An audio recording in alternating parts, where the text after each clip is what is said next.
हम इंसान इस दुनिया में अच्छे व बुरे कामों को अंजाम देते हैं, पर हमने अच्छाई या बुराई को जन्म नहीं दिया है। ये दोनों चीज़ें इंसान के जन्म के साथ साथ इस दुनिया में आई। हम बुराई को कमिट करते हैं, पर हमने बुराई की रचना नहीं की है, वरना ही हम बुराई का अंत कर सकते हैं। हम बस खुद को बुराई से दूर करके बाकी के इंसानों पे बुराई को हावी होने से रोक सकते हैं, पर हम बुराई को इस दुनिया से पूरी तरीके से वैनिश नहीं कर सकते हैं। हालांकि हम इंसानों ने शुरू से ही या अभी भी बुराई को जड़ से ख़त्म करने की अनगिनत कोशिशें की, पर इन कोशिशों में हमने बुरे इंसानों को तो ख़त्म कर दिया, जिनके साथ साथ जाने कितने अच्छे इंसानों की भी जाने गई, पर बुराई इस दुनिया में बची रह गई।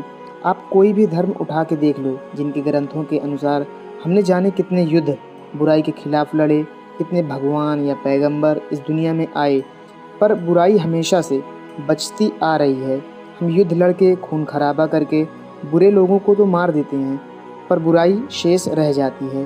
हाँ, ये बात भी सही है कि एक ही धर्म में हमें बुराई को ख़त्म करने के कई तरीके देखने को मिलते हैं, चाहे वो हिंदुज़म हो या इस्लाम हो, पर मोस्ट ऑफ द टाइम हम हिंसा का ही सहारा लेते हैं, यह सोचते हुए कि अगर बुरे इंसान को ख़त्म कर दिया जाए तो उसके साथ साथ बुराई भी ख़त्म हो जाती है।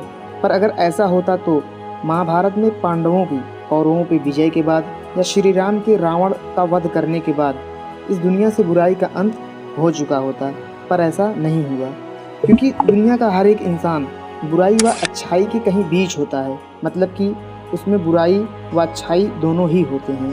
दुनिया का कोई भी इंसान पूरी तरीके से सही या गलत नहीं होता है, एक्सेप्ट सम रेयर केसेस। तो हम सभी किसी स्पेसिफिक सिचुएशनल फोर्स के कारण बुरे हो सकते हैं, हम पे भी बुराई हावी हो सकती है।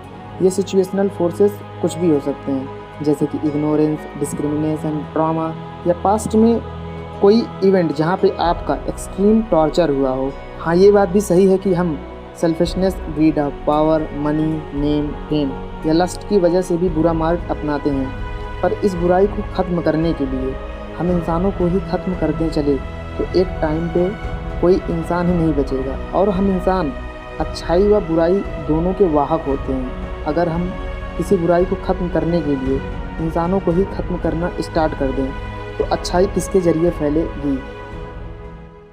ऐसा ही कुछ सोचना था गांधी जी का, जो एविल की एनिहाइलेशन से ज़्यादा एविल के कन्वर्जन को पसंद करते थे, और बुराई को अच्छाई में बदलने का सबसे सही मार्ग है नॉन वायलेंस, यानी कि अहिंसा। गांधी जी ने वायलेंस के दो फॉर्म्स को आइडेंटिफाई किया, एक पैसिव वायलेंस, दूसरा फिजिकल वायलेंस। पैसिव वायलेंस वो स्मॉल एक्ट्स हैं जिनकी वजह से हम अपने कॉन्फ्लिक्ट्स को सॉल्व नहीं कर पाते हैं, जो आगे चल के फिजिकल वायलेंस में कन्वर्ट होके ह्यूमैनिटी व ह्यूमंस दोनों को लार्जर हार्म्स पहुंचाते हैं। पैसिव वायलेंस हमारे नॉर्मल लाइफ के वो सारे अफेयर्स हैं जिनकी वजह से हमारे जहन में नफ़रत एकत्रित होना शुरू होता है। वो सारी छोटी छोटी निगेटिव बातें जिन्हें हम अपने मन में कॉन्शियसली या सबकॉन्शियसली पनपने देने देते हैं, और यही आगे चल के हमें एक वायलेंट इंसान में कन्वर्ट करते हैं, जो हमें बुराई की तरफ ले जाते हैं। इसी पैसिव वायलेंस से बचने के लिए हमें नॉन वायलेंस को अपनाना पड़ेगा, क्योंकि नॉन वायलेंस का मतलब सिर्फ पैसिव व फिजिकल वायलेंस को अवॉइड करना नहीं है। गांधी जी ने नॉन वायलेंस का दूसरा अर्थ लव बताया। हम जब खुद को ह्यूमन काइंड से प्रेम करना सिखाते हैं तो हम खुद को बुराई से दूर करना भी सिखाते हैं।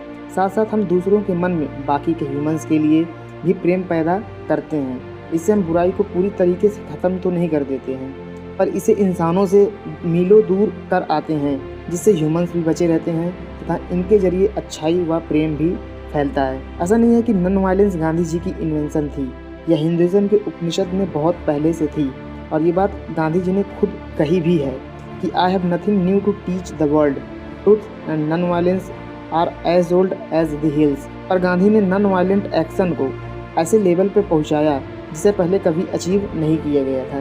That is the reason why we call him the father of non violence.